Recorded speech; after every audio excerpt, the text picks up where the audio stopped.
Rama nyuwun pangestu lan pengayoman kanthi teguh rahayu slamet.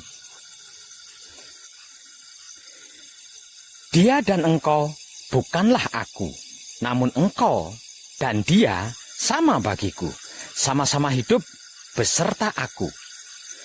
Satu di kiri, satu di kanan, masing-masing melakukan tugas dan kewajiban selagi hayat masih dikandung badan.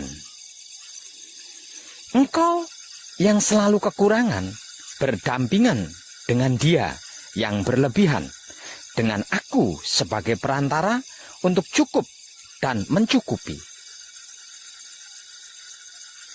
Engkau adalah tangan kiriku dan dia adalah tangan kananku. Aku adalah cakra otakmu yang merencanakan segala sesuatu. Saya adalah manusia, dia adalah seorang hamba si pengembara, dan aku terkandung di dalamnya. Maka adalah saya terdiri dari engkau, aku, dan dia. Satu, namun sebenarnya tiga. Jika dipelajari sampai sedalam-dalamnya, bunyinya tiga, namun nyatanya satu bagiku. Begitulah pemecahanku yang menghasilkan pemisahan antara jiwa dan raga.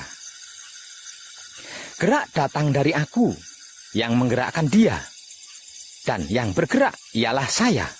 Dengan ini, maka coba terangkanlah padaku, siapa sebenarnya sejatiku ini?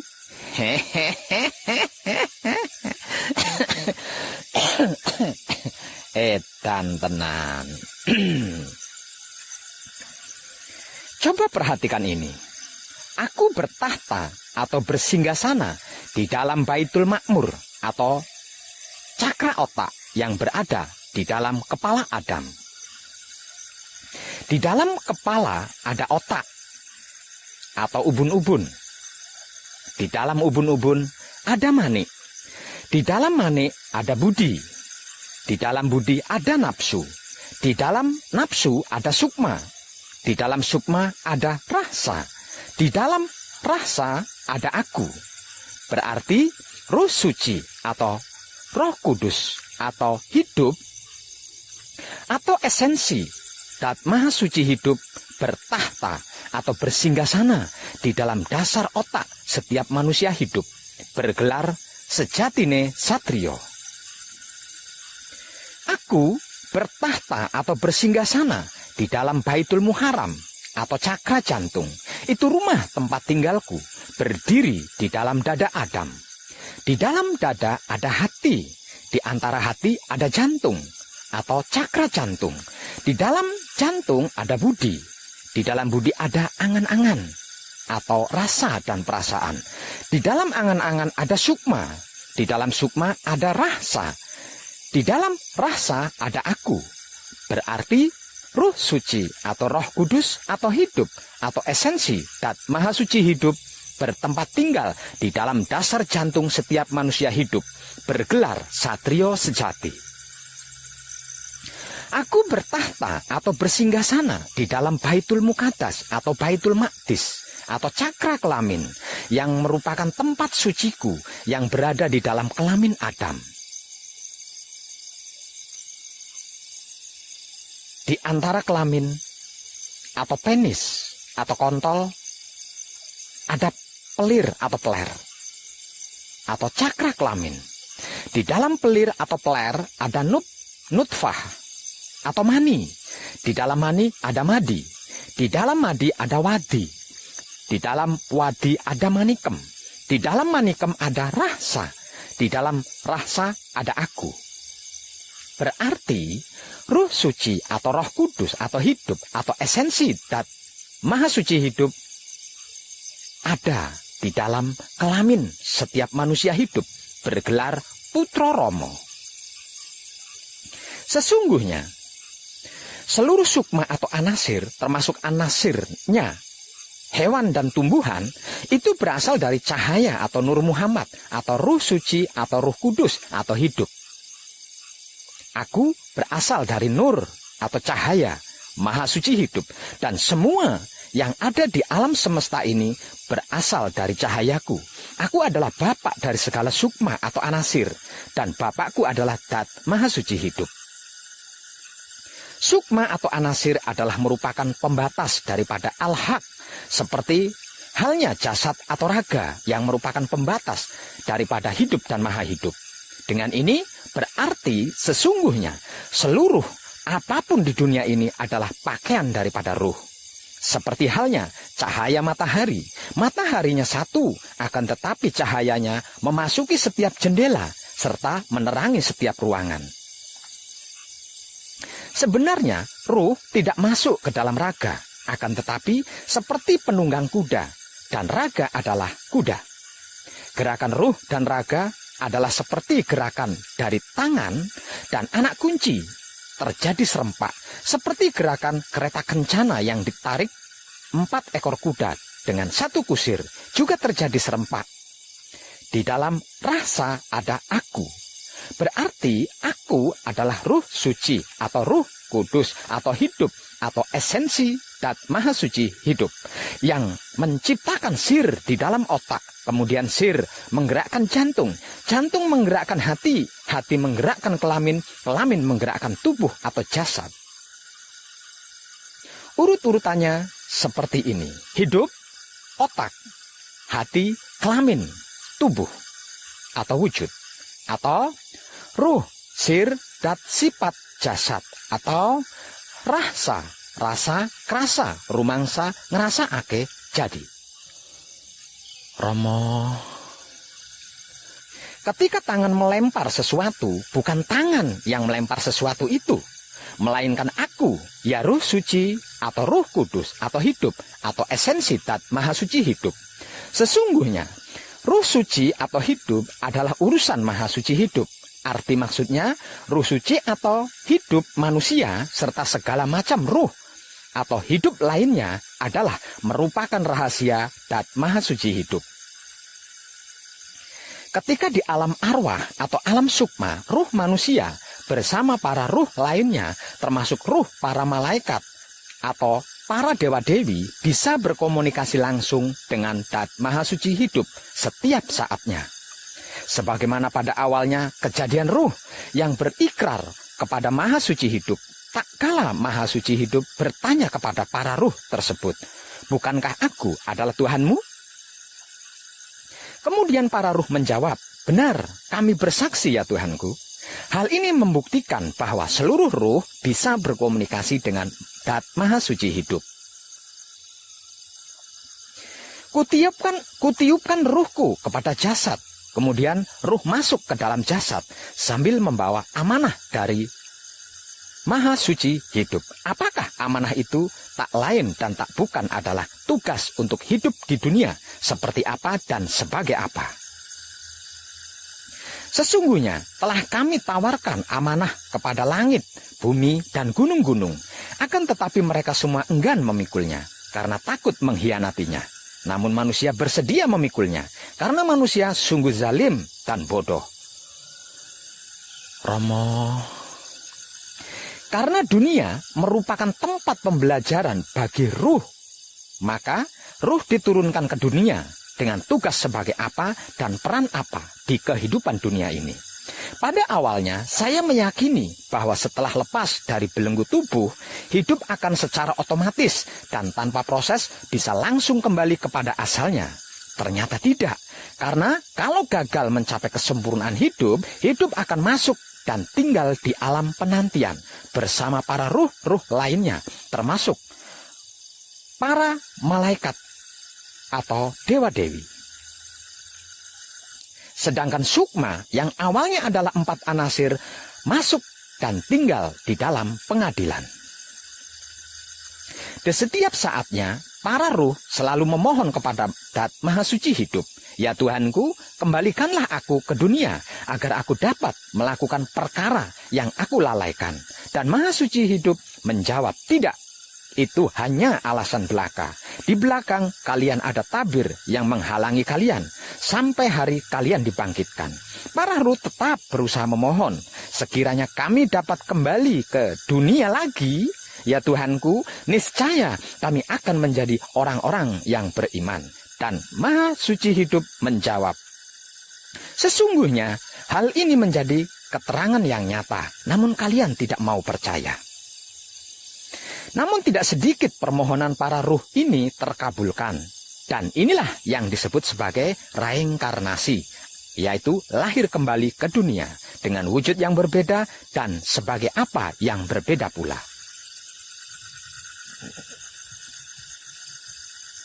Akan tetapi, tidak sedikit pula para ruh yang bereinkarnasi ini masih melakukan pengingkaran dan tetap mengulang pengkhianatannya kepada Zat Maha Suci Hidup. Namun, Maha Suci Hidup tetap adil lagi bijaksana.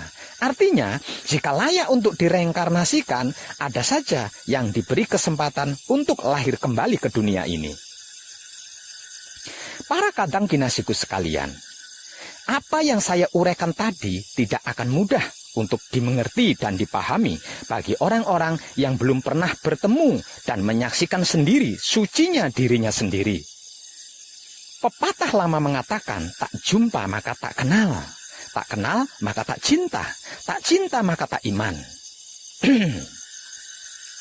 Berikut ini adalah titik terkecil tentang alam semesta seisinya, atau Kanjeng Rama Sejati Gusti Prabu Heru Cokrosemono, yang selama proses perjalanan sejarah dunia belum ada yang mengungkapnya secara umum, terbuka, dan universal.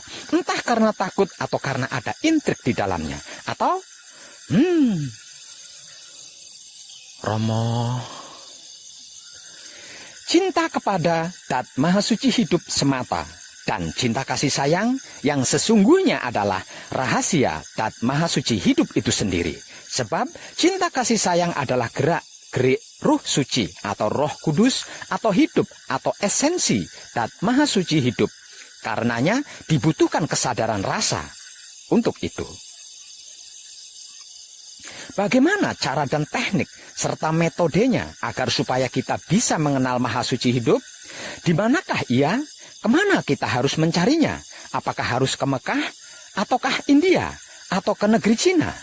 Apakah demikian jauhnya Zat Maha Suci Hidup itu berada? Apakah kita tidak tersesat nantinya jika jarak tempuhnya sejauh itu?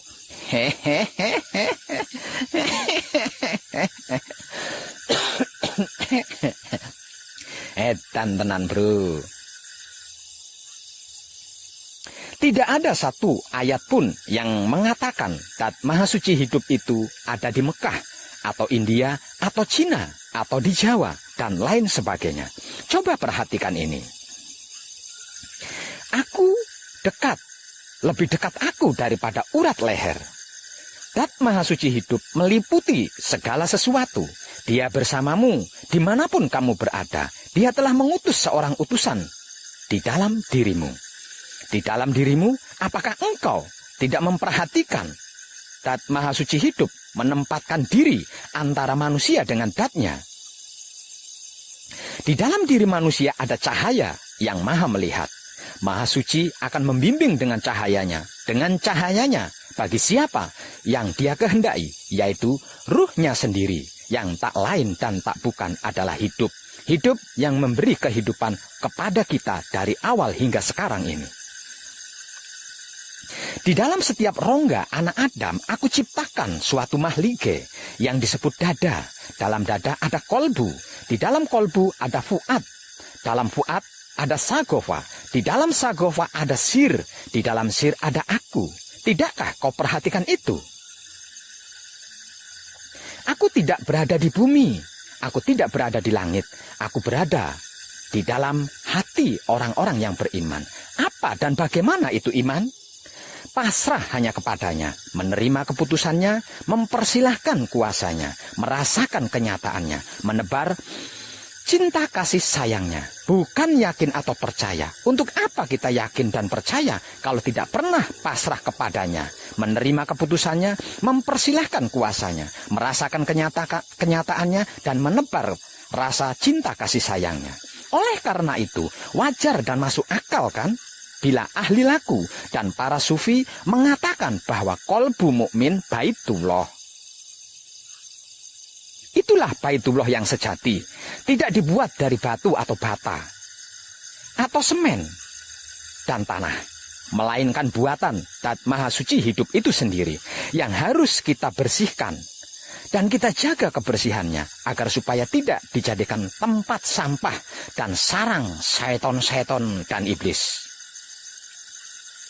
Bila Baitullah dibuat dari batu dan bata atau semen atau tanah, lalu Maha Sucinya seperti apa? Seperti artis atau selebritis, berdasi, bergincau begitu? Barang siapa mengenal dirinya, maka dia mengenal Tuhannya. Barang siapa mengenal Tuhannya, maka dia merasa dirinya bodoh. Barang siapa mencari Tuhan keluar dari dirinya sendiri, maka dia akan tersesat semakin jauh. Sungguh, 45 tahun aku berkelana, mengelilingi jagat raya, mencari Tuhan ke berbagai belahan penjuru dunia hingga payah dan berputus asa. Akhirnya saya menjumpai di dalam rumahku sendiri. Rumah yang mana?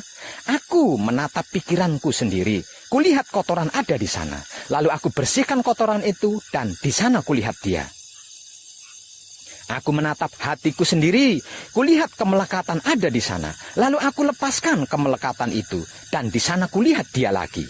Aku menatap kelaminku sendiri, kulihat kotoran ada di sana. Lalu aku bersihkan kotoran itu dan di sana kulihat dia. Dia tidak berada di tempat lain selain 3 tempat tersebut, yaitu Baitul Ma'mur alias otak atau pikiran, Baitul Muharram alias hati atau batin, Baitul Muqaddas alias kelamin atau syahwat. Apakah kurang jelas atau tidak jelas? Tidak ada cara dan teknik serta metode lain selain membersihkan lalu menjaga kebersihan pikiran, batin, dan syahwat. Tidak ada jalan lain selain jujur, selain jalur pikiran yang bersih, batin yang bersih, dan syahwat yang bersih. Percayalah, segala sesuatu itu ada pembersihnya. Pembersih diri adalah wahyu pancagaib yang diibadahkan menggunakan sifat dan sikapnya wahyu pancagaib itu sendiri, yaitu wahyu pancalaku atau iman. Apapun yang tertulis di dalam Alkitab, rontal dan kertas itu benar semuanya, tidak perlu dirisaukan. Namun dalam kenyataannya mencari dan untuk mengenal Zat Maha Suci hidup bukan perjalanan ke Mekah, ke India, ke Cina, dan lain-lain sebagainya. Mencari Zat Maha Suci hidup agar supaya bisa mengenalnya adalah perjalanan melalui penelusuran tanda-tandanya untuk menuju kepadanya, mulai dari alam lahiriah hingga ke alam batinnya, yaitu laku murni menuju suci, yang kemudian laku suci menuju abadi, atau Isra Mi'raj. Disadari atau tidak disadari, sesungguhnya manusia itu dalam keadaan tidur. Ketika mati, baru dia terbangun. Untuk hal ini harus bisa mati sebelum mati. Mati sak jerone ngurip maksudnya. Agar supaya kesadaran ruh sucinya bangkit untuk berkomunikasi dengan Zat Maha Suci hidup. Hanya dengan ini, seseorang bisa membaca kitab yang kekal yang berada di dalam dirinya sendiri. Dan hanya dengan manekung, hal ini bisa dilakukan. Namun sayang, tinggal beberapa saat lagi manekung akan usai. Sebetulnya, semua jiwa atau sukma atau 4 anasir sudah diasmo sejak awal, atau dibaptis, atau dibaiat ketika bersaksi atau bersahadat, dan suci adanya, karena dia adalah esensi ilmu Zat Maha Suci hidup. Setelah aku sempurnakan kejadiannya, lalu aku tiupkan ruhku ke dalamnya. Namun, setelah turun ke dunia untuk mengemban amanah atau laku kehidupan di dunia, lalai bahkan lupa akan amanah atau laku tersebut, bahkan berusaha mengekang dan menguasai ruh suci atau roh kudus atau hidup yang seharusnya berdikari memerintah 4 anasir atau sukma untuk menjalankan amanah atau laku di kehidupan dunia. Sebab itu manusia dijuluki sebagai insan yang artinya lalai.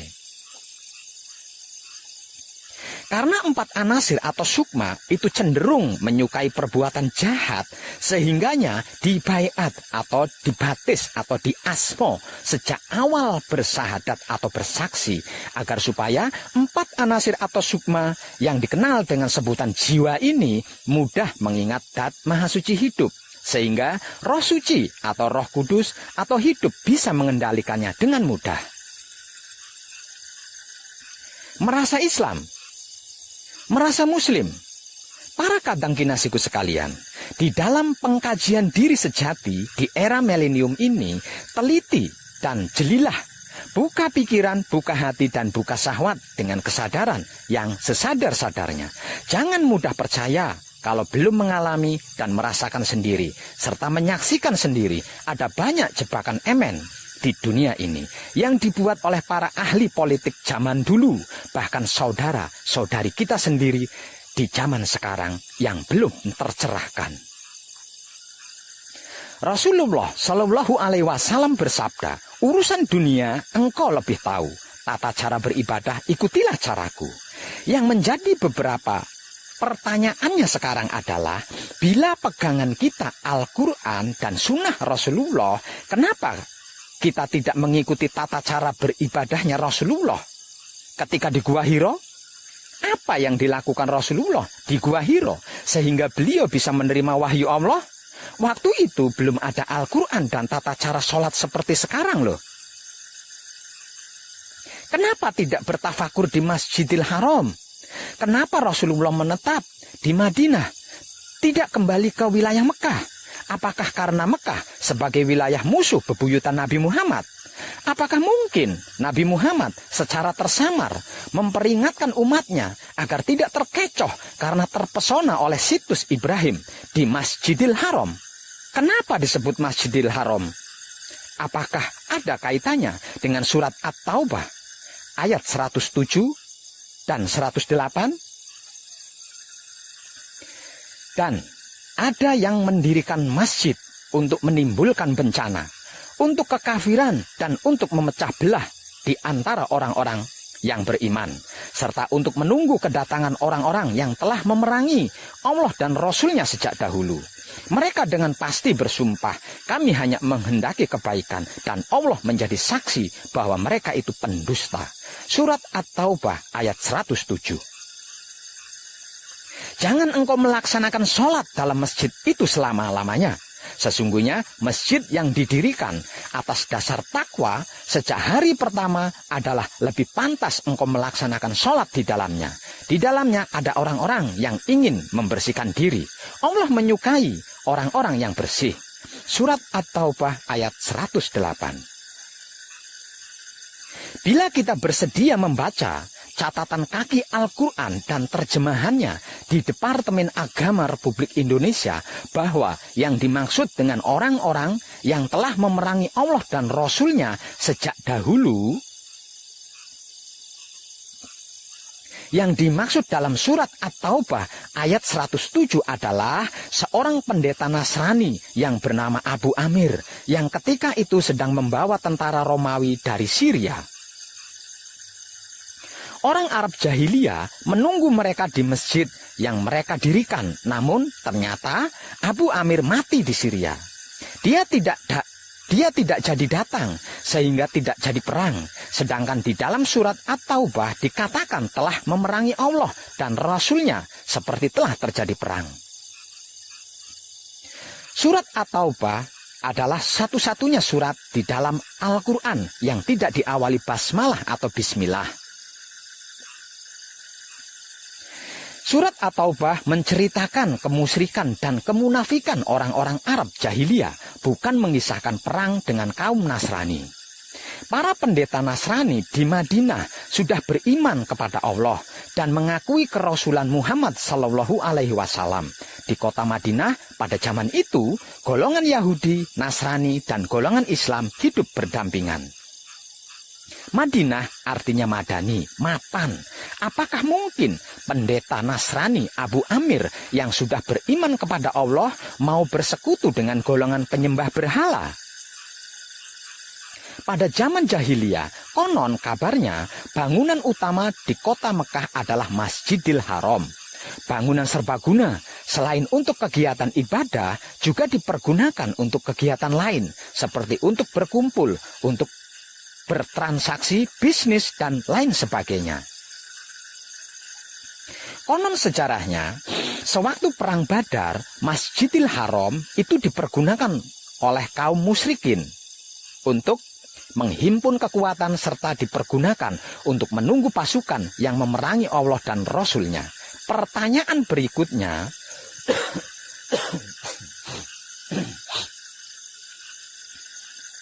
benarkah Allah melarang sholat di Masjidil Haram? Seandainya benar Allah melarang sholat di Masjidil Haram, ini luar biasa, bro. Karena berarti selama ini umat Islam terkecoh. Edan tenan. Romo. Para kadang kinasiku sekalian, coba renungkan ini. Seandainya saya sebagai ustadz atau kiai, seandainya saya sebagai guru atau seorang pembimbing, lalu saya mengajarkan hal yang salah, kemudian digugu, atau dipercaya, diyakini, atau ditaati, dan ditiru, maka kesalahan itu akan terus berlanjut dari generasi pertama ke generasi berikutnya. Lalu pertanyaannya, bagaimana dengan dosanya saya? Katakanlah, bagaimana pendapatmu jika itu datang dari sisi Allah, kemudian kamu mengingkarinya? Siapakah yang lebih sesat daripada orang yang selalu berada dalam penyimpangan yang jauh? Maka siapakah yang lebih jahat dari orang-orang yang mendustakan ayat-ayat Allah dan berpaling daripadanya? Akan kami beri ganjaran pada mereka yang berpaling dari ayat-ayat kami dengan seburuk-buruknya siksaan. Begitulah Allah berfirman di dalam Al-Quran. Ngeri banget ya. Seandainya benar Allah melarang sholat di Masjidil Haram, jangan-jangan Allah akan membuktikan kebenaran Al-Quran melalui azab yang pedih, musibah, wabah, pertumpahan darah, dan bencana alam. Dan sepertinya ini sudah terjadi. Rasulullah Shallallahu Alaihi Wasallam bersabda, tuntutlah ilmu sampai ke negeri Cina. Pertanyaannya, kenapa dan mengapa Rasulullah menganjurkan belajar ke negeri Cina, tidak menganjurkan belajar ke Mekah? Ada pelajaran apa di Cina? Apakah Cina lebih banyak ilmunya? Tenan. Timur dan barat adalah milik Allah. Kemanapun kau menghadap, di sanalah wajah Allah. Begitulah surat Al-Baqarah ayat 115 di dalam Al-Quran menjelaskan. Kenapa diharuskan hanya menghadap ke barat? Kalau tidak dianggap kafir, musyrik, syirik. Sedangkan ayatnya berkata begitu. Ada apa ini? Mengapa selama ini kita tidak pernah berpikir hingga ke hal pertanyaan ini? Apa karena kebodohan kita? Atau karena takut, lalu terpaksa diam? Atau ego, pamrih, arogan kitalah yang senantiasa menghadapkan wajah kita ke barat dan melupakan wajah timur, utara, dan selatan. Sehingganya pikiran, hati, dan syahwat kita buta, tidak pernah melihat cahaya yang terbit dari timur.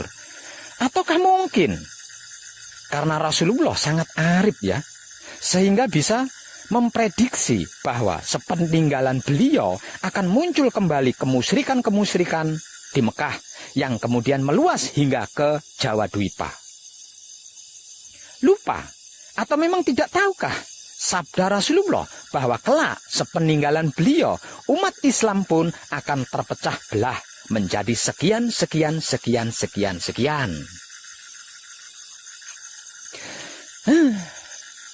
Ternyata benar kan? Setelah beliau dan para sahabatnya wafat, muncul ilmu fikih, ilmu usuluddin, ilmu kalam. Kemudian umat Islam pun terpecah dalam mazhab-mazhab. Moral jahiliyah pun muncul kembali, terutama pada masa Bani Umayyah, kemudian diperparah oleh Bani Abbas. Masjidil Haram pun dijadikan komoditas bisnis sumber devisa, bahkan dipolitisir. Sehingga ibadah haji di situs Ibrahim seolah-olah hukumnya menjadi wajib sebagai rukun Islam. Apakah kita umat Ibrahim ataukah umat Muhammad? Wong edan bagu dikatain sesat. Itu tuh. Awas, hati-hati, jangan sampai tersesat.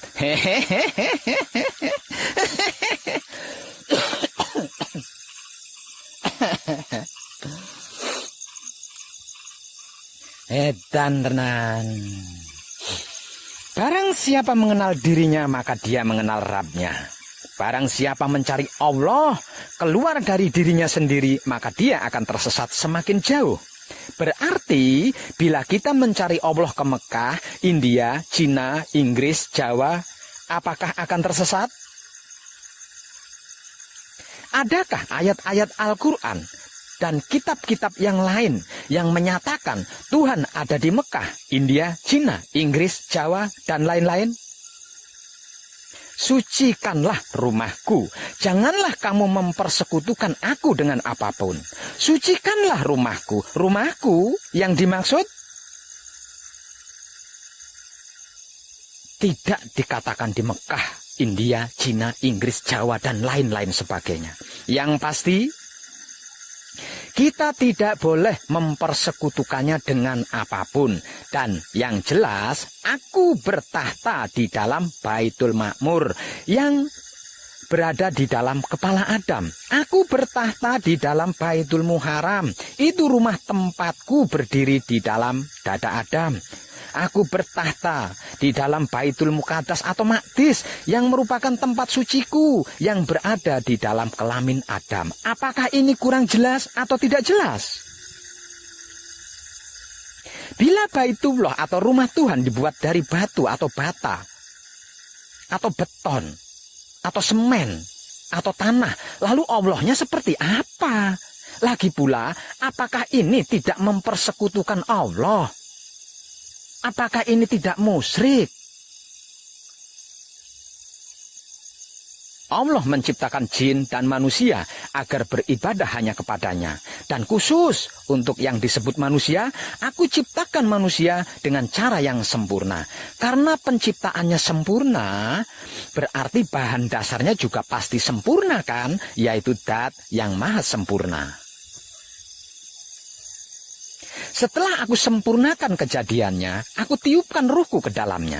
Berarti Dat Allah bersemayam di dalam setiap ciptaannya, terutama di dalam diri manusia. Baik mata belo maupun mata sipit, hidung mancung maupun pesek, kulit hitam, putih, coklat maupun kuning atau abu-abu sekalipun. Tidakkah terpikirkan hal ini oleh kita selama ini? Katanya kita cerdas. Kalau dibilang dungu, goblok, bodoh, tidak mau, marah. Maunya dikatain super cerdas. Kecerdasan pikiran kita tidak sampai di kebagian ini. Lalu apa gunanya? Apa manfaatnya? Para kadang kinasiku sekalian, Dat Allah bisa berada di dalam semua makhluk ciptaannya. Misalnya di dalam bunga yang berwarna-warni, sehingga tampak indah. Dat ilahiyah menjadi tersembunyi di dalam semua makhluk ciptaannya, seperti halnya biji gandum. Setelah menjadi roti, biji gandumnya tidak tampak lagi. Namun dat gandumnya tetap ada tersembunyi di dalam roti. Iya apa iya, hayo? Di sisi lain, Dat Allah meliputi segala sesuatu. Berarti alam semesta termasuk planet bumi kita ini, tempat kita berada ini, ada di dalam jubah Allah. Kita semua tenggelam atau bakok dalam Tuhan. Bila jubah Allah itu bulat seperti bola, maka kita semuanya seperti berada di dalam bola. Yang kemanapun kita menghadap, baik ke kiri, ke kanan, ke atas maupun ke bawah, di sanalah wajah Allah. Dia ada di mana-mana, namun dalam keesaannya, dia tidak kemana-mana. Percayalah. Di dalam setiap rongga dada anak Adam, aku ciptakan suatu mahlike yang disebut dada.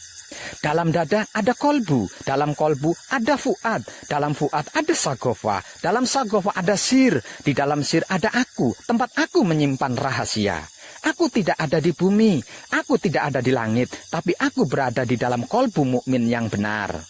Iqra kitab bako, kafa binafsika al-yauma alaika hasbi. Bacalah kitab yang kekal, saudara-saudariku, yang senantiasa dimuliakan Allah.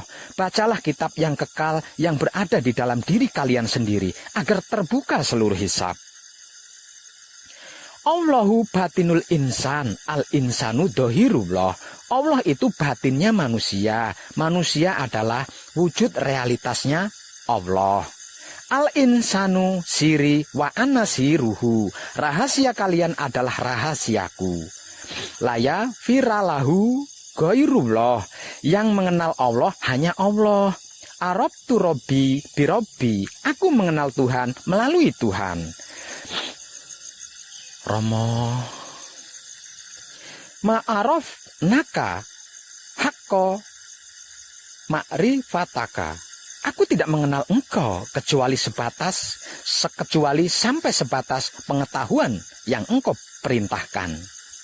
Man arofa nafsahu fakot arofa robbahu. Barang siapa mengenal dirinya, maka dia mengenal Tuhannya. Man arofa robbahu fakot jahilan nafsahu. Barang siapa mengenal Tuhannya, maka dia merasa dirinya bodoh. Man tolabal maolana bigoiri nafsi fakot dolalan baida. Barang siapa mencari Tuhan keluar dari dirinya, maka dia akan tersesat semakin jauh. Kenapa? Kenapa dan mengapa kita tidak mau peduli akan ayat-ayat tersebut? Kenapa? Kenapa dan mengapa? Pak Web, benarkah yang Pak Web informasikan bahwa kita bisa bertatap muka secara langsung dengan Allah dan manunggal abadi secara sempurna dengannya? Kalau kurang yakin dengan informasi dari saya Web, mari kita lihat surat Al-Baqarah ayat 1 yang berbunyi Alif Lam Mim. Mengapa? Mengapa ayat ini kok dibaca? Mengapa ayat ini kok tidak dibaca alam atau alim? Kenapa harus dipisah sehingga berbunyi Alif Lam Mim? Percayalah, hanya Allah yang mengetahui arti maksudnya. Yang mengetahui Allah hanya Allah. Huruf alif adalah milik Allah, jadi hanya Allah yang tahu. Huruf lam adalah milik Rasul atau utusan, yaitu ruh Allah, yang tak lain dan tak bukan adalah hidup. Maka untuk bisa mengetahui arti maksudnya lam, kita harus mengenal hidup dulu. Dan huruf mim adalah milik Muhammad sebagai insan manusia maksudnya. Antara alif dan mim ada lam. Antara Allah dan manusia ada apa? Ayo. Romo, ada sir kadangku.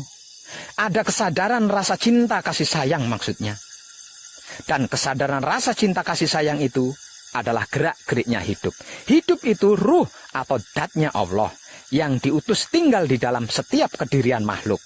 Sir dalam hal ini berperan sebagai utusan, sebagai pembawa berita, sebagai naluri, sebagai insting atau generator, dan bisa juga sebagai mikroprosesor, penerima dan pengelola data. Setelah sir ada dat, ada ruh Tuhan atau hidup. Setelah dat ada sifat.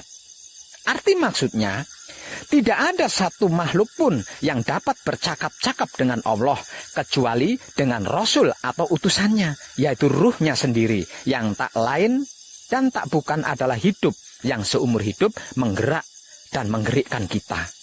Sungguh, aku tidak mengenal doa seorang hamba jika tidak melalui Rasulku. Petunjuk Allah itu melalui sir dan sifat. Arti maksudnya melalui kesadaran rasa cinta kasih sayang. Sir arti maksudnya adalah kesadaran. Dat arti maksudnya adalah rasa. Sifat arti maksudnya adalah cinta kasih sayang. Jadi sir dat sifat itu adalah kesadaran rasa cinta kasih sayang.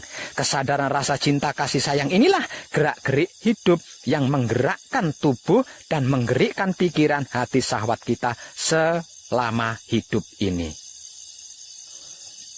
Romo, bukan melalui bisikan di telinga, bayangan di mata, serta halusinasi di angan-angan. Jadi, bila ingin berjumpa dan manunggal dengan Tuhan, hancur luluhkan dulu dirimu sendiri dari keakuan ego pamrih arogan kita. Tutup seluruh panca indera, khususnya mata dan telingamu, alias nonaktifkan pikiran, hati, dan syahwat. Seperti yang teramat sering saya informasikan di hampir video-video saya di Putra Romo channel ini. Hanya dengan begitu, keakuan Tuhan, yaitu ruh Tuhan atau hidup di dalam diri kita akan muncul memperlihatkan jamalnya. Aku dan aku saling bertemu dan berdialog.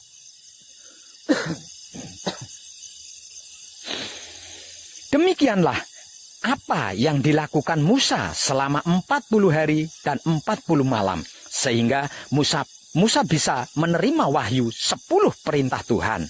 Demikian juga Nabi Muhammad Sallallahu Alaihi Wasallam ketika di Gua Hiro hingga menerima wahyu berturut-turut termasuk Al-Quran. Ngapain Rasulullah Sallallahu Alaihi Wasallam di Gua Hiro? Apa saja yang dilakukannya? Sabda Rasulullah Sallallahu Alaihi Wasallam, segala sesuatu ada pembersihnya. Pembersih kolbu adalah dzikir. Apa itu kolbu? Kolbu adalah bagian dalam pikiran, hati, dan syahwat yang tidak tersentuh oleh noda kemelekatan. Apa itu dzikir? Dzikir adalah berasal dari kata dzakara atau yadukur yang memiliki arti perbuatan dengan lisan seperti menyebut atau menuturkan atau mengatakan sesuatu agar supaya selalu ingat, tidak lupa maksudnya.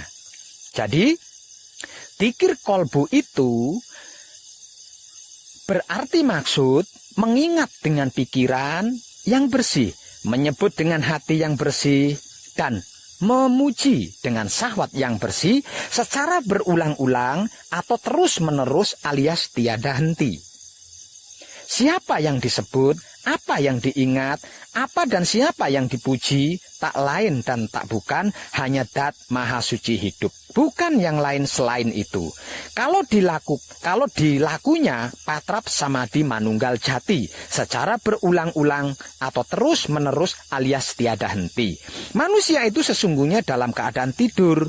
Ketika mati baru dia terbangun. Begitulah sabda Nabi Muhammad Sallallahu Alaihi Wasallam. Artinya, untuk bisa manunggal jati harus bisa mati sebelum mati terlebih dahulu, agar supaya kesadaran ruhnya atau hidupnya bangkit sehingga bisa berkomunikasi dengan Dat Maha Suci hidup.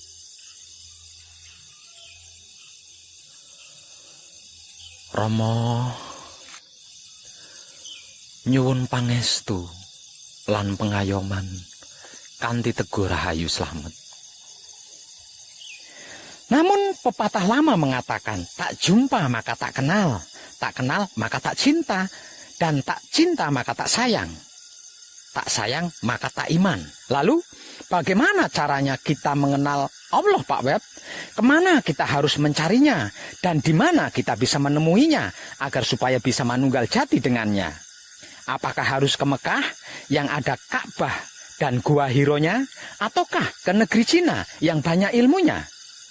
Apakah sedemikian jauhnya Dat Maha Suci hidup itu berada? Kalau sejauh itu, apakah kita tidak tersesat nantinya? Tidak ada satu ayat pun yang mengatakan Dat Maha Suci hidup itu ada di Mekah atau di Cina dan sebagainya. Perhatikan firman-firmannya berikut ini. Katakanlah bahwa aku dekat. Surat Al-Baqarah ayat 138. Lebih dekat aku daripada urat leher. Surat Al-Kahf ayat 16. Dan Allah meliputi segala sesuatu. Surat Fusilat ayat 54. Dia bersamamu dimanapun kamu berada. Surat Al-Hadid ayat 4. Kami telah mengutus seorang utusan ke dalam dirimu. Surat At-Taubah ayat 128. Di dalam dirimu, apakah engkau tidak memperhatikannya? Surat Az-Zariyat ayat 21. Tuhan menempatkan diri antara manusia dengan kolbunya. Surat Al-Anfal ayat 24. Di dalam diri manusia ada cahaya yang maha melihat. Surat Al-Qiyamah ayat 14. Allah akan membimbing dengan cahayanya kepada cahayanya bagi siapa yang Dia kehendaki. Surat An-Nur ayat 35. Di dalam setiap rongga anak Adam, aku ciptakan suatu mahligai yang disebut dada. Dalam dada ada kolbu, dalam kolbu ada fuad, dalam fuad ada sagofa, di dalam sagofa ada sir, di dalam sir ada aku. Aku tidak berada di bumi, aku tidak berada di langit, tapi aku berada di dalam hati orang-orang yang beriman. Aku bertahta di dalam Baitul Makmur yang berada di dalam kepala Adam. Di dalam kepala ada otak atau ubun-ubun. Di dalam ubun-ubun ada manik. Di dalam manik ada budi. Di dalam budi ada nafsu. Di dalam nafsu ada sukma. Di dalam sukma ada rahsa. Di dalam rahsa ada aku. Aku bertahta di dalam Baitul Muharram, itu rumah tempatku, berdiri di dalam dada Adam. Di dalam dada ada hati. Di antara hati ada jantung. Di dalam jantung ada budi. Di dalam budi ada angan-angan. Di dalam angan-angan ada sukma. Di dalam sukma ada rasa. Di dalam rasa ada aku. Aku bertahta di dalam Baitul Muqaddas atau Maqdis yang merupakan tempat suciku yang berada di dalam kelamin Adam. Kelamin maksudnya adalah penis atau kontol. Di antara penis atau kontol ada pelir atau peler. Di dalam pelir atau peler ada nutfah atau mani. Di dalam mani ada madi. Di dalam madi ada wadi. Di dalam wadi ada manikem. Di dalam manikem ada rasa. Di dalam rasa ada aku. Itulah Baitullah yang sejati. Tidak dibuat dari batu atau bata, atau semen atau tanah. Tapi dibuat Allah itu sendiri yang harus kita bersihkan.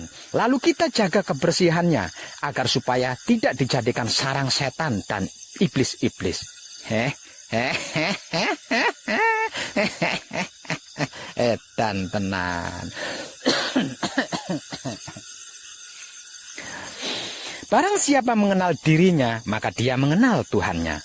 Barang siapa mengenal Tuhannya, maka dia merasa dirinya bodoh. Barang siapa mencari Tuhan keluar dari dirinya sendiri, maka dia akan tersesat semakin jauh. Konon kabarnya, ini bukan hadis Rasulullah, namun dipopulerkan oleh Al-Ghazali. Kita harus ingat bahwa hadis-hadis Nabi Muhammad Shallallahu Alaihi Wasallam mulai dipermasalahkan setelah 100 tahun Nabi wafat. Waktu itu mulai tampak adanya gejala-gejala pemalsuan hadis yang muncul di wilayah sebelah timur pada saat pemerintahan Umar bin Abdul Aziz sebagai Khulafa Ar-Rasyidin yang kelima. Umar bin Abdul Aziz memerintah Ibnu Syihab As-Suri untuk menghimpun sunnah-sunnah Nabi Muhammad dan membukukannya menjadi beberapa eksemplar. Selanjutnya, Khalifah Umar bin Abdul Aziz mengirimkan satu buku kepada setiap pejabat di wilayah-wilayah kekuasaan Islam. Buku hadis pertama kali muncul setelah 200 tahun Nabi Muhammad wafat melalui perdebatan panjang antar kelompok kepentingan. Jadi wajar bila ada hadis-hadis qudsi ataupun hadis-hadis Nabi yang dibuang atau mungkin ada juga yang diberi bumbu. Kita tidak tahu itu karena kita hidup di zaman sekarang, bukan di zaman itu. Kenyataannya memang benar, mencari dan mengenal Tuhan bukan perjalanan ke Mekah dan lain-lain, melainkan perjalanan melalui penelusuran tanda-tandanya.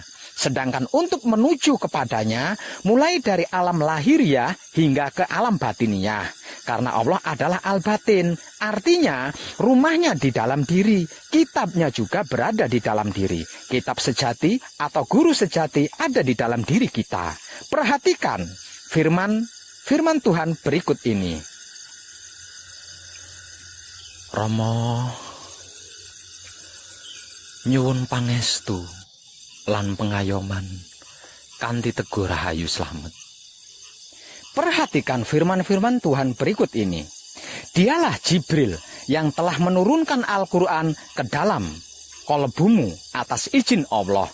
Surat Al-Baqarah ayat 97. Al-Quran ini adalah ayat-ayat yang nyata di dalam hati orang-orang yang diberi ilmu dan hanya orang-orang durjana yang mengingkari ayat-ayat kami. Surat Al-Ankabut ayat 49. Dia, Allah, akan memberi petunjuk kepada hatinya. Surat An-Tagabun ayat 11. Sesungguhnya Al-Quran yang mulia berada pada kitab yang terpelihara dan tidak tersentuh kecuali oleh mereka yang disucikan. Surat Al-Waqiah ayat 77, 78 dan 79. Kolbu mukmin, otak, hati dan kelamin itulah Baitullah yang hakiki, yang harus dibersihkan kemudian dijaga kebersihannya secara terus-menerus dan bersungguh-sungguh. Bila pikiran, hati dan kelamin kita bersih, jalan menuju Tuhan terbuka lebar, bebas hambatan. Dan ingat, Allah adalah al-batin.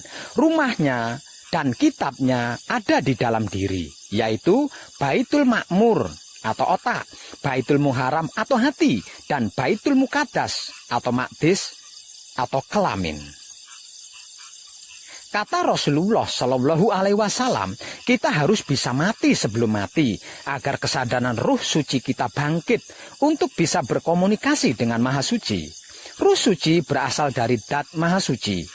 Apapun yang terjadi, ruh suci tidak akan kena polusi duniawi. Ruh suci tetap suci sehingga bisa berkomunikasi dengan Maha Suci. Aku pernah berada di Mekah mencari Tuhan di Baitul Ka'bah, dari Barus ke Kudus hingga payah. Akhirnya aku menatap hatiku sendiri. Di sana kulihat dia, namun terlihat samar. Lalu aku berpikir, apa yang menjadikan samar? Dan aku juga melihatnya di sana, namun juga terlihat samar. Kemudian aku ingin menghapus samar itu, dan aku pun melihatnya di sana. Dia tidak berada di tempat lain selain 3 tempat, yaitu otak atau Baitul Ma'mur, hati atau Baitul Muharram, kelamin atau Baitul Muqaddas. Yang menjadikan dia terlihat samar adalah noda yang mengotori otak, hati dan kelamin. Kemudian segera aku membersihkan 3 Baitullah ini yang ternyata benar tidak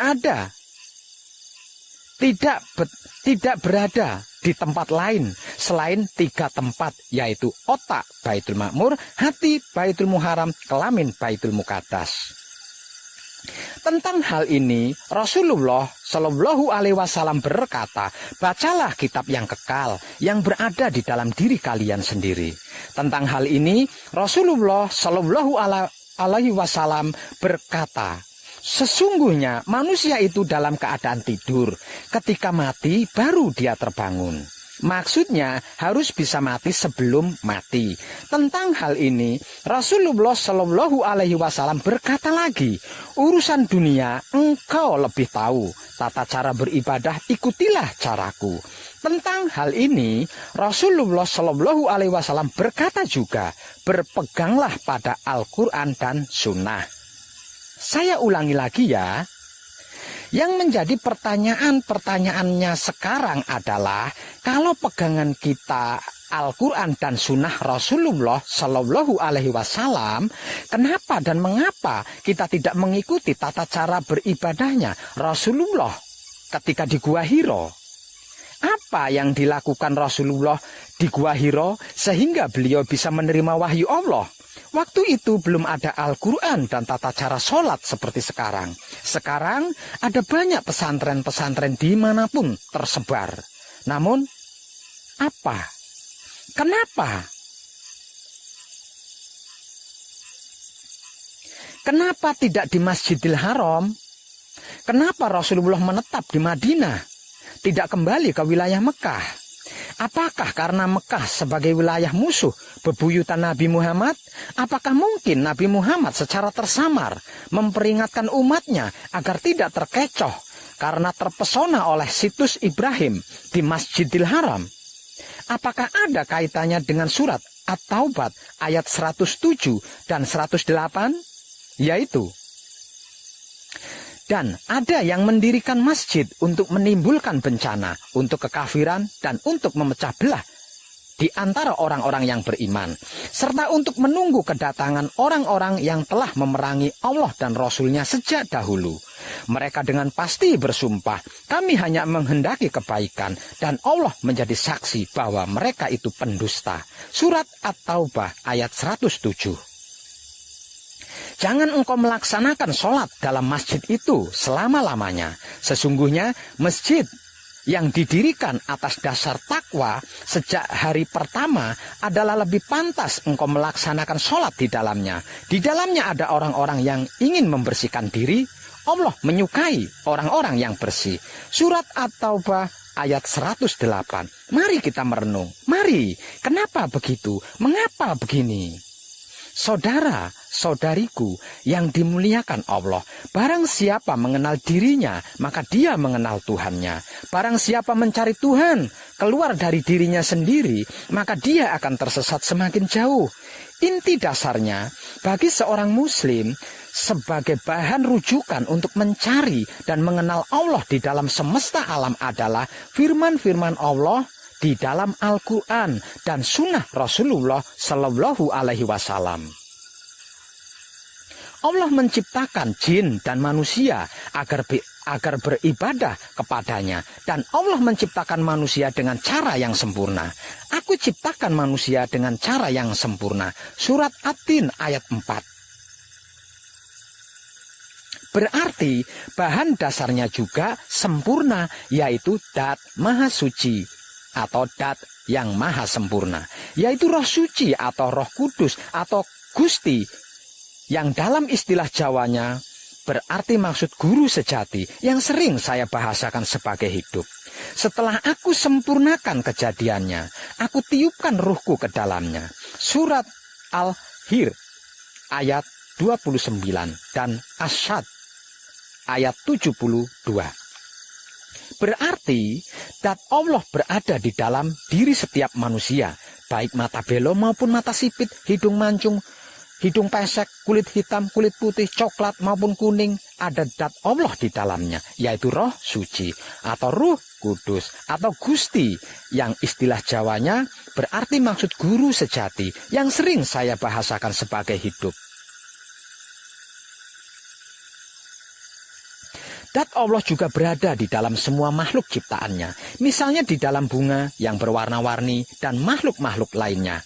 Dat ilahiyah menjadi tersembunyi di dalam semua makhluk ciptaannya, seperti halnya biji gandum. Setelah menjadi roti, biji gandumnya tidak nampak lagi, namun dat gandumnya tetap ada tersembunyi di dalam roti. Di sisi lain, dat Allah meliputi segala sesuatu, berarti alam semesta termasuk planet-planet bumi yang kita tempati ini berada di dalam jubah Allah. Kita semua tenggelam atau bakok di dalam Tuhan. Bila jubah Allah itu bulat seperti bola, maka kita semuanya seperti berada di dalam bola yang kemanapun kita menghadap, baik ke kiri, ke kanan, menghadap ke bawah atau ke atas, di sanalah wajah Allah. Dia ada di mana-mana, namun dalam keesaannya dia tidak kemana-mana. Percayalah, percayalah. Di dalam setiap rongga anak Adam, aku ciptakan suatu mahligai yang disebut dada. Dalam dada ada kolbu, dalam kolbu ada fuad, dalam fuad ada sagofa, dalam sagofa ada sir, di dalam sir ada aku, tempat aku menyimpan rahasia. Al-insanu siri wa anna siruhu, rahasia kalian adalah rahasiaku. Allahu batinul insan, al-insanu dohirullah. Allah itu batinnya manusia. Manusia adalah realitas Allah. La yari falahu goirullah, yang mengenal Allah hanya Allah. Arabtu robbi birobbi, aku mengenal Tuhan melalui Tuhan. Man arofa nafsahu fakod arofa robbahu, barang siapa mengenal dirinya maka dia mengenal Tuhannya. Man arofa robbahu fakot jahilan nafsahu, barang siapa mengenal Tuhannya maka dia merasa dirinya bodoh. Man tolabal maulana bigoiri nafsi fakot dolalan baida, barang siapa mencari Tuhan keluar dari dirinya maka dia akan tersesat semakin jauh. Ikro kitabako kafa binapsika al yauma alaika hasbi, bacalah kitab yang kekal yang berada di dalam diri kalian sendiri. Kurang jelaskah? Kurang pastikah?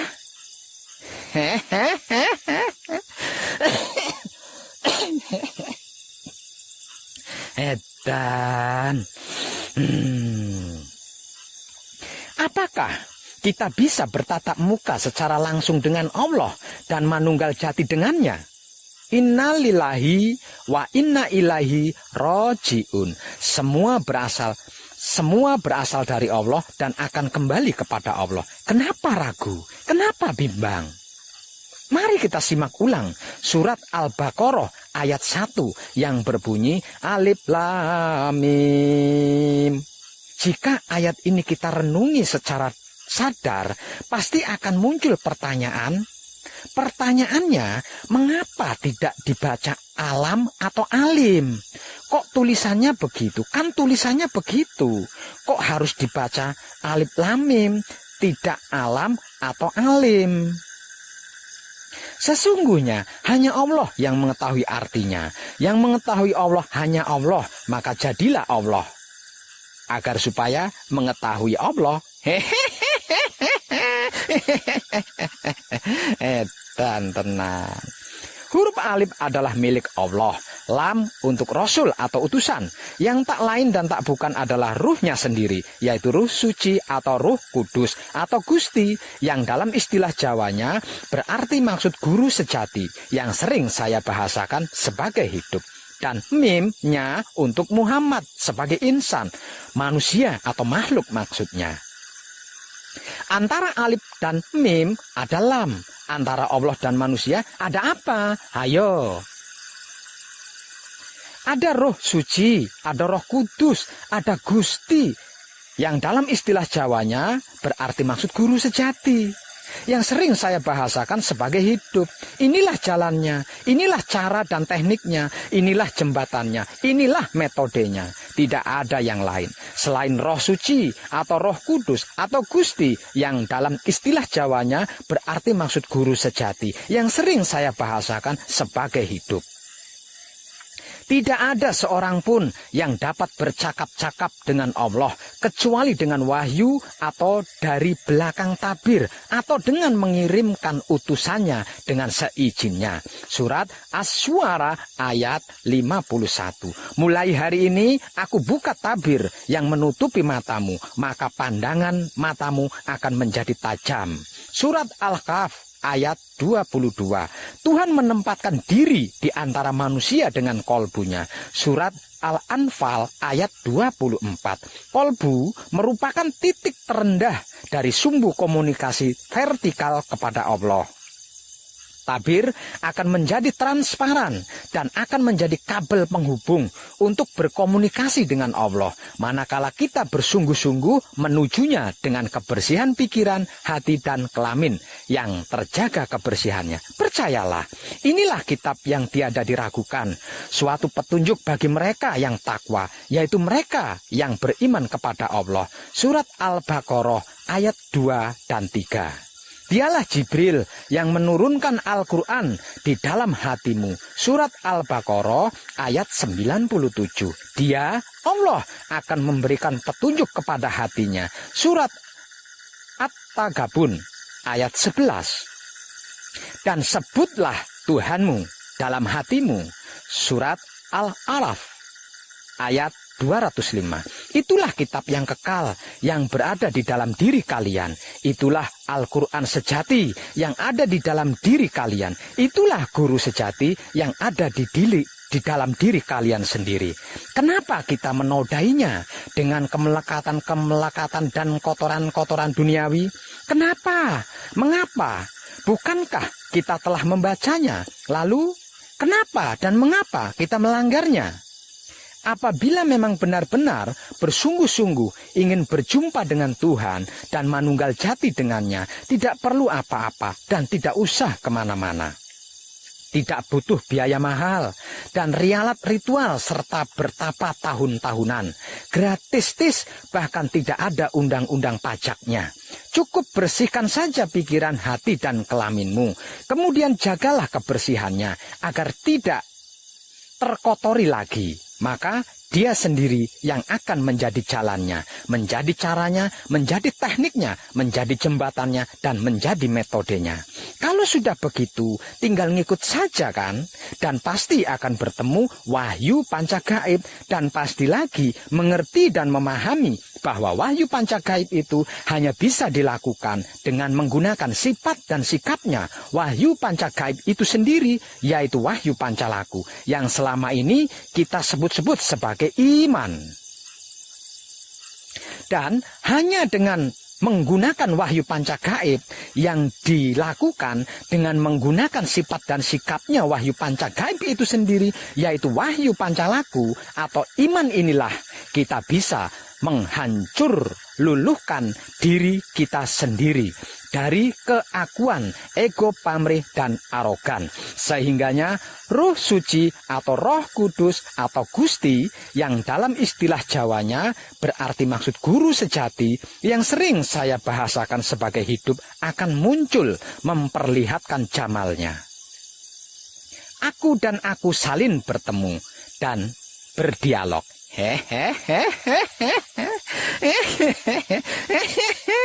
Dan tenan. Demikianlah apa yang dilakukan Musa selama 40 hari dan 40 malam. Sehingga Musa bisa menerima wahyu 10 perintah Tuhan. Demikian juga yang dilakukan oleh Nabi Muhammad Sallallahu Alaihi Wasallam di Gua Hiro selama 40 hari 40 malam, sehingga menerima wahyu terakhir dari Tuhan. Kenapa dan mengapa kita tidak mengikutinya? Katanya umat Muhammad. Para kadangkina suku sekalian, dia adalah dat ma wajibul wujud. Wajib adanya dan mumkinu wujud, mungkin adanya, tersembunyi dalam keilahian, disebut nukot goib, biji yang samar maksudnya. Tiada dia melahirkan dan tiada juga dia dilahirkan. Dia yang awal dan dia yang akhir, dia yang dohir dan dia yang batin. Dia sebagai dat yang tanpa kualitas dan dia juga dat yang berkualitas. Dia maha suci, dia maha tinggi di atas segalanya. Jadi jangan coba-coba mempersekutukannya. Dia dat yang maha luas tanpa keterbatasan asma dan sifat serta sikap, tanpa keterbatasan ruang dan waktu. Karena memang belum ada ruang dan waktu, belum ada Alkitab, belum ada Al-Quran. dan hadis, belum ada aksara dan suara apapun. Tidak ada apa-apa. Ketika bersamanya, apa-apa tidak ada, suwung, kosong, hampa. Dia ada dan tidak ada apa-apa di sekitarnya. Dalam keheningan patrap samadhi, nikmatilah dengan kesadaran rasa keberadaannya di dalam pikiran, hati, dan kelamin yang terjaga kebersihannya. Ketika pikiran kita bersih, tersebut Baitul Makmur. Ketika hati kita bersih, tersebut Baitul Muharram. Ketika kelamin kita bersih, tersebut Baitul Muqaddas atau Maqdis. Itulah rumah Tuhan yang sejati, yang sesungguhnya, yang dibuatnya sendiri dan bukan dibuat dari batu, bata, tanah, semen, dan lain-lain. Dia adalah zat mutlak tanpa bentuk, tidak bisa ditanggapi oleh siapapun, tidak terpikirkan oleh akal, tidak terbayangkan, dan tidak bisa diketahui oleh pikiran, hati, dan kelamin yang kotor. Dia di luar jangkauan konsepsi. Dia zat awal yang maha suci dari seluruh sifat dan sikapnya yang selalu terbaharui di setiap detiknya. Walaupun demikian, zat mutlak ini akan menampakkan diri keluar dari kemurniannya karena dia hendak memperkenalkan dirinya kepada seluruh makhluknya melalui proses laku spiritual hakikat hidup yang sering saya istilahkan sebagai laku murni menuju suci bagi pemula dan laku suci menuju abadi untuk yang bukan pemula. Mulai dari huwa menjadi ana. Aku adalah kehadiran zat dalam dirinya sendiri, dalam keakuannya, dalam egonya sendiri, dalam pamrihnya sendiri, dalam arogannya sendiri. Sebagai tahapan awal laku murni menuju suci, yang arti maksudnya adalah keesaan zat yang murni.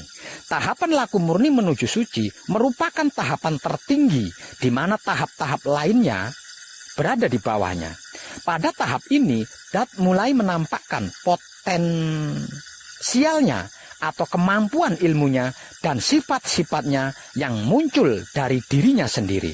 Kemudian dia memproklamirkan dirinya sendiri. Aku adalah zat maha suci hidup yang tidak ada sesembahan selain aku. Setelah menyatakan dirinya sendiri sebagai aku, maka mulailah dia bertindak sebagai penguasa yang berkehendak. Dia ingin dikenal, ingin diketahui oleh seluruh makhluknya. Maksudnya, esensi zat ingin eksis melalui kemampuan ilmu dan sifat serta sikapnya sendiri. Aku adalah perbendaraan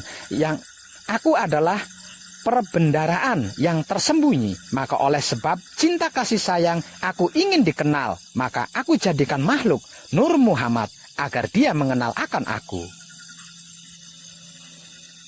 Rama nyuwun pangestu lan pengayoman kanthi teguh rahayu slamet. Dan tiadalah Allah mengutus engkau, hai Muhammad, melainkan untuk memberi rahmat bagi seluruh alam semesta. Surat Al-Anbiya ayat 107. Muhammad yang dimaksud di sini bukanlah ayah seorang anak lelaki di antara kalian, tapi dia adalah Rasul Allah dan penutup para Rasul, dan Allah Maha mengetahui segala sesuatu. Surat Al-Ahzab ayat 40. Ana minurillahi wa kholak kuluhum minuri. Aku berasal dari cahaya Allah dan seluruh alam semesta berasal dari cahayaku. Yang mula-mula dijadikan Allah adalah Nur, nabimu ya Jabir. Dan Allah jadikan dari nur itu segala sesuatu. Dan engkau wahai Jabir termasuk sesuatu itu. Aku memiliki waktu khusus dengan Tuhan. Yang di dalamnya tiada lagi malaikat atau rasulnya. Aku sudah menjadi nabi. Sedang Adam adalah antara air dan lempung. Akulah bapak dari segala ruh, dan Adam adalah bapak dari segala jasad. Ana Ahmadun bila mim. Aku Ahmad tanpa mim. Aku Ahad. Ana Arabun bila ain. Aku Rab. Cahaya, nur adalah realita atau manifestasi dat Allah untuk menghadirkan atau menyatakan dirinya sendiri, keakuannya dalam keterbatasannya yang pertama. Aku adalah Allah dan tiada Tuhan selain aku. Karena itu sembahlah aku dan dirikan salat untuk mengingatku. Surat Toha ayat 14. Sesungguhnya agama kamu ini satu agama saja, dan aku adalah Tuhanmu, karena itu sembahlah aku. Surat Al-Anbiya ayat 92. Sesungguhnya ini adalah agama kamu semua, agama yang satu, dan aku adalah Tuhanmu, maka bertakwalah kepadaku. Surat Al-Mu'minun ayat 52. Selain menyatakan atau memproklamirkan dirinya sendiri, dia juga mempunyai potensi atau sifat-sifat dan sikap-sikap untuk memanifestasikan dirinya dalam bentuk-bentuk dohir lain. Tahapan ini disebut sebagai manunggal jati atau hakikat penyatuan insani yang sesungguhnya, yang merupakan keterbatasan yang kedua, di mana pada tahapan ini dat bisa dipahami oleh panca indera. Selanjutnya, manunggal jati dalam rinciannya akan sampai menjadi insan kamil, sampai menjadi debu, akhirnya musnah kembali kepada Allah, abadi dengan kesempurnaannya yang langgeng. Seperti firman-Nya, segala sesuatu akan musnah kecuali wajahnya. Surat Al-Qasas ayat 88. Tanda-tanda kami di segenap penjuru dan juga di dalam diri mereka. Surat Fusilat ayat 53. Dat Allah meliputi segala sesuatu. Fusilat ayat 54. Di bumi itu terdapat tanda-tanda bagi orang-orang yang iman, dan juga di dalam dirimu. Apakah kamu tidak memperhatikan? Surat Ad-Dariyat ayat 21. Pada tahapan manunggal jati, Dat Maha Suci hidup bisa berada di dalam diri setiap insan, dan dalam sebuah gunung, di dalam sebutir pasir, bahkan di dalam debu sekalipun. Ingat, dia ada di mana-mana, namun tetap dalam keesaannya. Dia tidak kemana-mana. Percayalah. Berdasarkan penjelasan tadi, di dalam memanifestasikan dirinya sendiri untuk keluar dari kemurniannya dan menampakkan dirinya sampai dat bisa dipahami serta bisa diraba, dirasakan secara nyata oleh panca indera adalah melalui 3 tahapan penurunan. Mulai dari dia, laku murni menuju suci. Uluhiyah, dalam keilahian, laku suci menuju abadi. Ahadiyah, menjadi aku, kumpul, nunggal, suci atau kunci. Rama nyuwun pangestu lan pengayoman. Selanjutnya, aku adalah sebagai penguasa yang maha sempurna dan juga sebagai sang pencipta yang maha abadi. Manunggal jati atau sejatine manunggal. Tahapan manunggal jati adalah merupakan tahapan tertinggi, di mana tahapan di bawahnya yaitu tahapan ahadiyah, keesaan dat, juga disebut sebagai baitul makmur atau pikiran, yang arti maksudnya adalah keesaan dat yang murni sebagai hakikat nur Allah. Tahapan wa'dah, keesaan sifat, biasa juga disebut sebagai Baitul Muharram atau hati, yang arti maksudnya adalah kesatuan dat atau homogen sebagai hakikat Nur Muhammad. Tahapan Wahidiyah, keesaan sikap, biasa juga disebut sebagai Baitul Muqaddas atau Maqdis atau kelamin, yang arti maksudnya adalah kemajemuan dalam kesatuan dat sebagai hakikat Nur ilmu Muhammad.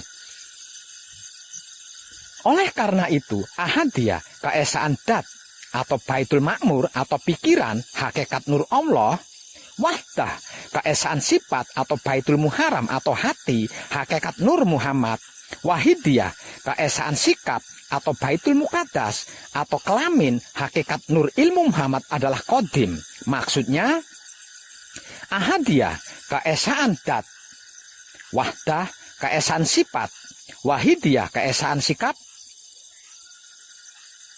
adalah Bhinneka Tunggal Ika yang tidak bisa dipisahkan dan tidak bisa terpisahkan. Ketiganya saling terkait dan mengait. Jika bisa berhasil membersihkan ketiganya dan sukses menjaga kebersihan ketiganya, maka tidak ada apa-apa di sampingnya. Apa-apapun tidak ada, ruang dan waktu pun tidak ada. Yang ada hanya dat semata-mata. Qiyamuhu ta'ala binafsihi, berdirinya dat dengan sendirinya karena asma dan sifat dan sikap masih tersembunyi di dalam dirinya. Rama nyuwun pangestu lan pengayoman kanthi Teguh Rahayu Slamet. Oleh karena dia ingin dikenal, maka dia keluar dari kemurniannya melalui sifat dan sikapnya yang diletakkan pada setiap kedirian makhluknya. Yang kemudian kalamnya, dia bersabda, kun, jadilah, fayakun, maka jadi.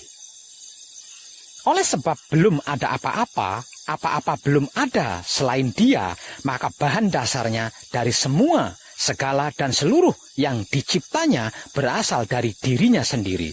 Dari nurnya yang dijadikan nur Muhammad yang disebut juga sebagai jauhar awal dan jauhar akhir, ruh idofi dan wujud idofi.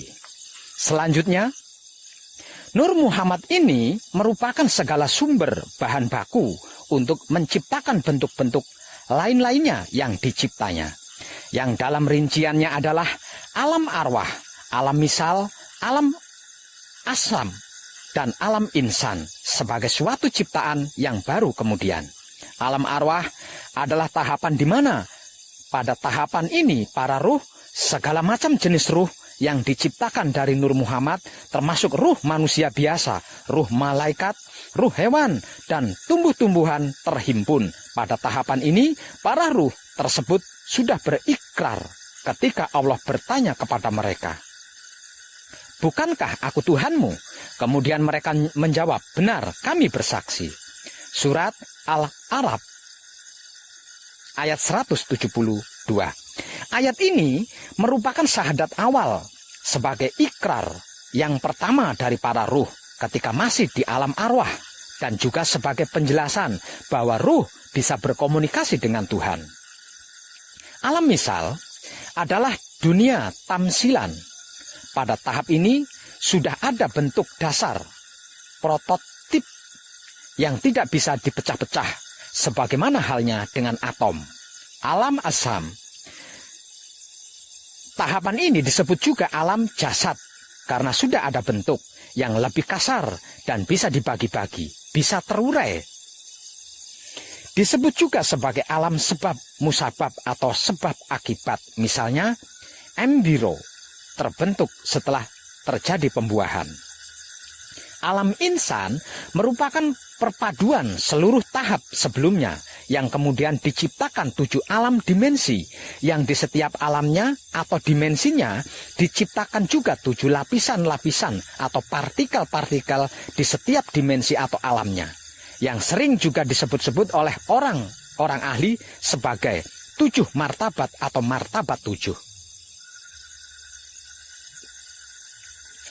Adapun tahapan-tahapan tersebut sebenarnya hanyalah merupakan hipotesa atau kerangka teoritis untuk mempermudah pengertian dan pemahaman kita dalam masalah dat Maha Suci hidup dari segala kesempurnaannya. Maka jangan terpaku kepada hipotesis apapun. Pegangan kita bukan hipotesis, melainkan kesadaran rasa cinta kasih sayang hidup yang tak lain dan tak bukan adalah zatnya atau ruhnya atau utusannya. Dat Maha Suci hidup adalah transenden, tidak bisa terjangkau oleh akal dan pikiran atau hipotesis apapun. Keberadaannya hanya bisa disadari dengan rasa, melalui kesadaran yang hidup kita masing-masing. Dengan demikian, manifestasi diri dat menjadi lengkap, mulai dari kesempurnaan, keabadian dalam keilahian yang tanpa kualitas, tansis, meluas ke penguasaan, rububiyah yang berkualitas, tasbih, sampai kesementaraan, yaitu hakikat insan, mulai dari kecerdasan alam semesta, insan kamil sampai menjadi debu. Hingga akhirnya kembali kepada dat, dari dat kembali kepada kekekalan dat. Itulah hukum kekekalan dat yang imanes, dat di dalam dat. Di dalam lautan ahadiyah terbentuk satu gelombang wahdah. Dari satu gelembung tersebut muncul gelembung-gelembung lain yang banyaknya sangat tak terhingga. Wahidiyah, bila gelembung-gelembung tersebut pecah, maka mereka akan kembali ke dalam lautan ahadiyah yang tenang dan tentram, sempurna, langgeng abadi, tan kenaning wah gingsir. Edan tenan. Romo, seorang yang beriman manakala mendengarkan kemanunggalan jati atau kesempurnaan abadi akan bergejolak pikirannya, akan bergetar hatinya dan berdenyut kelaminnya. Pikirannya yang mana? Hatinya yang mana? Kelaminnya yang mana? Bila yang dimaksud dengan pikiran, hati, dan kelamin adalah inti, maka di setiap sel, bahkan setiap atom di tubuh kita mempunyai inti, yaitu aku bertahta atau bersinggasana di dalam Baitul Makmur yang berada di dalam kepala Adam. Di dalam kepala ada otak atau ubun-ubun. Di dalam ubun-ubun ada manik. Di dalam manik ada budi. Di dalam budi ada nafsu. Di dalam nafsu ada sukma. Di dalam sukma ada rasa. Di dalam rasa ada aku. Aku bertahta atau bersinggasana di dalam Baitul Muharram. Itu rumah tempatku berdiri di dalam dada Adam. Di dalam dada ada hati. Di antara hati ada jantung. Di dalam jantung ada budi. Di dalam budi ada angan-angan. Di dalam angan-angan ada sukma. Di dalam sukma ada rasa. Di dalam rasa ada aku. Aku bertahta atau bersinggasana di dalam Baitul Muqaddas atau Maqdis yang merupakan tempat suciku yang berada di dalam kelamin Adam. Kelamin adalah penis atau kontol. Di antara penis atau kontol ada pelir atau peler. Di dalam peler atau pelir ada nutfah atau mani. Di dalam mani ada madi. Di dalam madi ada wadi. Di dalam wadi ada manikem. Di dalam manikem ada rasa. Di dalam rasa ada aku. Kurang jelaskah? Kurang pastikah? Bila seorang mukmin bisa menggejolakkan pikirannya, maka setiap inti sel tubuhnya akan turut bergejolak. Dan aku pun ikut bergejolak di dalamnya. Bila seorang mukmin bisa menggetarkan hatinya, setiap inti sel tubuh akan turut bergetar. Dan aku pun ikut bergetar di dalamnya. Bila seorang mukmin bisa mendenyutkan kelaminnya, setiap inti sel tubuh akan turut berdenyut dan aku pun ikut berdenyut di dalamnya. Betapa dahsyat reaksi yang terjadi kan? Pasti lebih dahsyat dari ledakan bom atom. Setiap orang memiliki potensi tersebut, sebab karena dat ilahiyah ada di dalam diri setiap orang.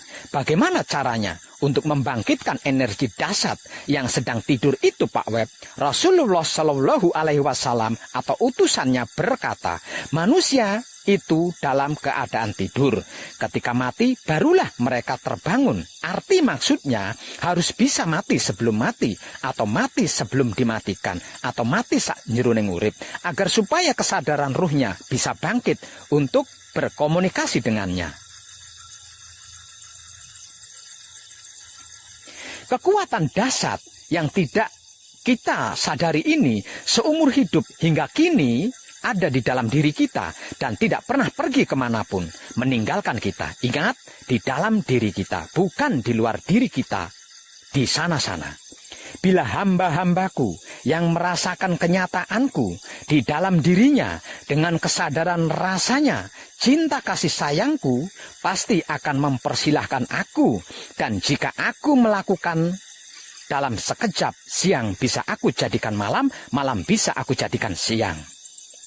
Dan aku akan mencintainya, mengasihinya, menyayanginya. Dan apabila aku mencintainya, mengasihinya, dan menyayanginya, maka aku menjadi pendengarannya, yang dengan itu dia mendengar. Aku menjadi penglihatannya, yang dengan itu dia melihat. Aku menjadi lidahnya, yang dengan itu dia bicara. Aku menjadi tangannya, yang dengan itu dia memegang. Aku menjadi kakinya, yang dengan itu dia berjalan. Aku menjadi otaknya, yang dengan itu dia berpikir. Aku menjadi hatinya, yang dengan itu dia berkehendak. Aku menjadi kelaminnya, yang dengan itu dia bersahwat.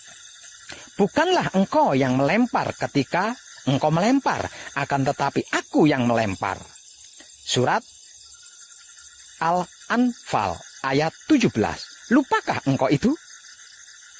Hanya melalui kesadaran rasa cinta kasih sayangnya atau ruhnya lah kita bisa berkomunikasi dengannya. Karena ruhnya adalah dat ilahiyah. Maka dat ilahiyah dengan dat ilahiyah saling berkomunikasi, kemudian manunggal menjadi satu kesatuan. Sabda Rasulullah Shallallahu Alaihi Wasallam, aku memiliki waktu khusus dengan Tuhan, yang di dalamnya tiada lagi malaikat atau ruh Rasulnya. Artinya apa? Kenapa tiada lagi? Lah terus Muhammadnya kemana? Muhammadnya di mana? Muhammadnya lebur, larut, tenggelam, fana. Muhammadnya bakok dalam Tuhan. Manunggal jati, itulah sejatinya manunggal. Ketika ada sahabat yang bertanya, ya Rasulullah, apakah engkau Tuhan? Rasulullah menjawab, Anna Arabu bila ain. Aku Arab tanpa ain, berarti aku Rab. Aku Ahmad tanpa mim, berarti aku Ahad. Karena yang ditanya Rasul bukan Muhammad, makanya dijawab seperti itu. Jadi jelas kan perbedaan antara Rasul dan Muhammad? Apakah itu yang disebut manunggaling kawula Gusti dari Syekh Siti Jenar? Coba perhatikan ketika Syekh Siti Jenar ditanya bab ini. Akulah Al-Haq, kata Syekh Siti Jenar. Tidak ada Siti Jenar, yang ada Allah. Tidak ada Allah, yang ada Syekh Siti Jenar. Hamzah Fansuri, Abu Yazid, Al-Bustami, dan lain-lainnya. Mereka dianggap sesat, dianggap menyimpang, kemudian dihukum mati. Sebetulnya siapa yang sesat? Siapa yang menyimpang? Siapa takut? Kata Al-Ghazali, barang siapa yang mencari Tuhan keluar dari dirinya, maka dia akan tersesat semakin jauh. Menurut Al-Quran, katakanlah bagaimana pendapatmu jika itu datang dari sisi Allah, kemudian kamu mengingkarinya. Siapakah yang lebih sesat daripada orang yang selalu berada dalam penyimpangan yang jauh? Surat Fusilat ayat 52. Di dalam dirimu, apakah kamu tidak memperhatikan? Surat Ad-Dariyat ayat 21. Mereka yang berjuang di jalan Allah, tentu kami bimbing mereka ke jalan kami. Surat Al-Ankabut ayat 69. Tuhan akan membimbing dengan cahayanya kepada cahayanya bagi yang dia kehendaki. Surat An-Nur ayat 35. Berdoalah kepadaku, niscaya ku perkenankan bagimu. Surat Al-Mu'min ayat 60. Katakanlah, hai Muhammad, jika kamu mencintai Allah, ikutilah aku, niscaya Allah mencintai kamu, dan juga mengampuni segala dosa-dosa kamu, dan sebagainya. Surat Al-Imran ayat 31. Surat Ali Imran ayat 31 adalah perintah dari Allah agar kita mengikuti Muhammad. Muhammad Sallallahu Alaihi Wasallam adalah suri tauladan bagi seluruh umat. Sifat dan sikap serta perilaku beliau dinote sebagai Al-Quran yang kedua. Berarti kita juga harus mengikuti tata cara beliau ketika di Gua Hiro. Saat itu belum ada Al-Quran dan belum ada tata cara sholat seperti sekarang. Namun beliau bisa berkomunikasi dengan Tuhan secara langsung. Hayo. Kenapa sekarang setelah ada Al-Quran dan tata cara sholat kok tidak bisa, malah salin kisruh antar umat bahkan sesama umat? Sebenarnya pada mikir enggak sih? Kata Rasulullah, belajarlah sampai ke negeri Cina. Arti maksud bahasa DPR-nya studi banding gitu loh. Kenapa Rasulullah tidak menganjurkan umatnya belajar ke Arab? Ada apa di Cina? Apakah di Cina ada Allah? Di Cina tidak ada Allah. Yang ada di Cina adalah tata cara meditasi. Apakah Allah ada di Mekah? Jangan kecewa bila di Mekah juga tidak ada Allah.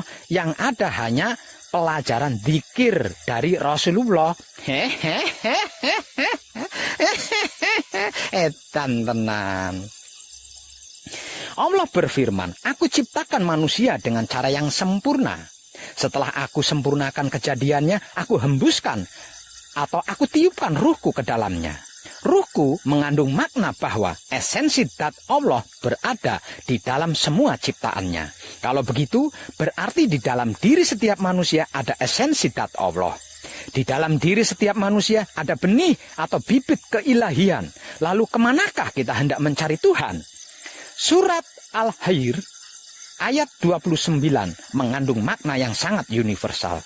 Ruh Allah, dat ilahiyah, tidak hanya sekedar di dalam diri setiap manusia saja, namun juga berada di dalam semua benda makhluk ciptaannya, bahkan di dalam debu sekalipun, di dalam bunga-bunga yang berwarna-warni,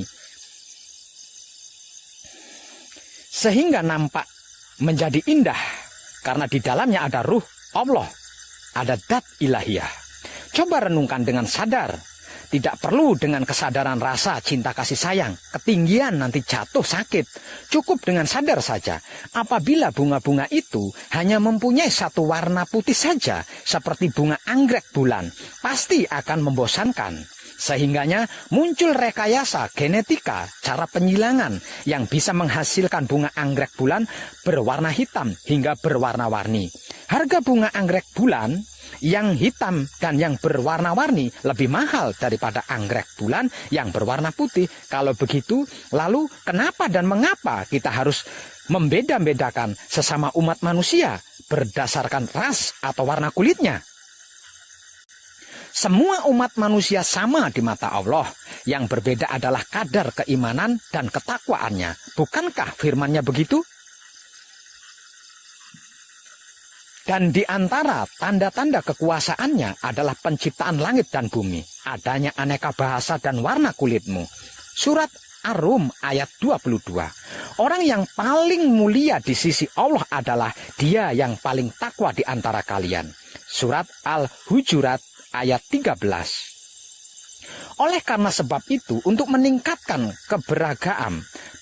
keberagamaan dan keberimanan, kita sudah sewajarnya dan sudah seharusnya bila di dalam perjalanan hidup, di kehidupan ini, kita melangkah dari bentuk-bentuk lahiriah eksternal hingga menuju kepada makna yang hakiki yang tersembunyi di dalam diri kita, internal. Nyuwun pangestu lan pengayoman Rama. Dari makna yang tersurat kepada makna yang tersirat, bukankah seharusnya kita begitu, bro? Kata Jalaluddin Rumi, jangan terpaku pada bentuk. Bila kau bijak, ambillah mutiara dari cangkangnya. Oleh karena itu, jangan terpesona. Jalan terus, jangan berhenti di alam lahiriah. Khusus untuk umat Islam, setiap hari minimal 17 kali memohon kepada Allah, tunjukkanlah jalan yang lurus. Surat Al-Fatihah ayat 6. Kemudian Tuhan berfirman, inilah jalan yang lurus menuju kepadaku. Surat Al-Hir ayat 41. Katakanlah, inilah jalanku. Aku mengajak kamu kepada Allah dengan penglihatan yang nyata. Surat Yusuf ayat 108. Selanjutnya terserah panjenengan, apakah kita akan melalui jalan tersebut atau tidak. Manusia diberi kebebasan untuk memilih jalan mana yang akan dilaluinya. Jalan ke kiri atau jalan ke kanan, ke atas atau ke bawah, semuanya berada dalam ketentuan hukum-hukumnya. Arti maksudnya, semua ada karmanya. Dan lagi, semua karma berada dalam keesaannya. Dan beruntunglah orang-orang yang mensucikan jiwanya, dan merugilah orang-orang yang mengotorinya. Surat Al-Syam ayat 9 hingga 10. Sesungguhnya hukum-hukum Dat Maha Suci hidup sudah tercetak di dalam pikiran, hati, dan kelamin setiap manusia sebagai fitrah manusia dan fitrah Tuhan itu sendiri, serta tidak akan pernah berubah. Fitrah ini tertutup oleh ego pamrih arogan yang menodai pikiran, hati, dan kelamin, sehingga harus diinstal ulang dari laku murni menuju suci menjadi laku suci menuju abadi. Dat Maha Suci hidup atau Kanjeng Rama sejati Gusti Prabu Heru Cokrosemono adalah cahaya langit dan bumi yang meliputi alam semesta seisinya. Perumpamaannya, cahayanya adalah seperti rongga dalam dinding. Dalam rongga itu ada pelita, pelita itu dalam bola kaca. Kaca itu laksana bintang berkilau. Dinyalakan dengan minyak zaitun yang diberkati, yang tumbuhnya bukan di timur dan bukan di barat. Yang minyaknya saja hampir-hampir berkilauan dengan sendirinya, walaupun api tidak menyentuhnya. Cahaya di atas cahaya, cahayanya menuntun cahayanya kepada cahayanya bagi siapa saja yang dia kehendaki. Surat An-Nur ayat 35. Cahaya itu menerangi rumah-rumah di dalamnya. Dia berkenan untuk dihormati dan disebut namanya dan bertasbih di waktu pagi dan petang. Surat An-Nur ayat 36. Setiap cermin tidak ambil bagian dalam pengamatan. Cahaya yang terang benderang dan kegelapan cermin merupakan alat pengamatan. Walaupun cerminnya beraneka ragam, namun wajah sang pengamat tetap satu. Bila kemudian cerminnya hancur luluh, wajah sang pengamat tetap abadi. Dan kehancuran cerminnya sempurna bersamanya. Ingat, aku adalah perbendaraan yang tersembunyi. Maka oleh sebab cinta kasih sayang aku ingin dikenal, maka aku jadikan makhluk Nur Muhammad agar dia mengenal akan aku. Aku berasal dari cahaya Allah dan seluruh alam semesta berasal dari cahayaku. Aku adalah bapak dari segala ruh dan Adam adalah bapak dari segala jasad. Katakanlah, bagiku amalku dan bagimu amalmu.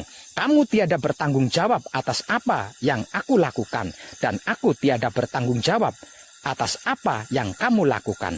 Surat Yunus ayat 41. Barang siapa mengerjakan kebaikan sebesar debu, niscaya akan dilihatnya balasan dari kebaikan itu. Dan barang siapa mengerjakan kejahatan, niscaya akan dilihatnya balasan dari kejahatan itu. Surat Az-Zilzal ayat 7 hingga 8. Sucikanlah rumahku bagi mereka yang tawaf, itikaf, yang ruku dan sujud. Surat Al-Baqarah ayat 125. Apa dan di mana rumahnya? Baitul Makmur di kepala, Baitul Muharram di balik dada, Baitul Muqaddas atau Maqdis di balik celana.